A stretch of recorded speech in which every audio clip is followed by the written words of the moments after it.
بسم اللہ الرحمن الرحیم۔ حضرت لقمان انتہائی سیاہ فام اور کم رو تھے۔ ایک دن آپ بغداد کے بازار سے گزر رہے تھے کہ مفرور غلام سمجھ کر پکڑ لیے گئے اور مٹی کھودنے کے کام پر لگا دیے گئے۔ آپ 1 سال تک مفت میں مٹی کھودنے کی بیگار کرتے رہے۔ اتفاقاً اس شخص کا غلام جو مفرور تھا واپس آ گیا۔ وہ حضرت لقمان سے واقف تھا۔ آپ کو اس حال میں دیکھ کر رنج و غم سے بے قرار ہو گیا اور آپ کے قدموں میں گر کر معافی مانگنے لگا۔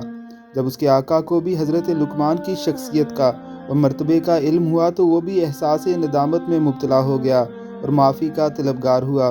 حضرت لقمان نے فرمایا، بھائی جو کچھ ہونا تھا وہ ہو گیا، ویسے میں گھاٹے میں نہیں رہا۔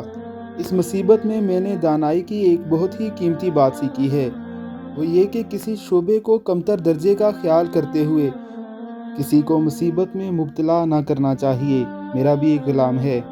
اس قسم کی مشقت اور خدمت نے مجھے یہ سبق دیا ہے کہ اب سے پہلے تو میں بھی اپنے غلام سے جو خدمت اور مشقت لیتا رہا ہوں وہ کس قدر جسمانی اور روحانی تکلیف کا باعث ہوتی ہے، اب میں اپنے غلام سے ہرگز ایسی مشقت اور خدمت نہ لوں گا۔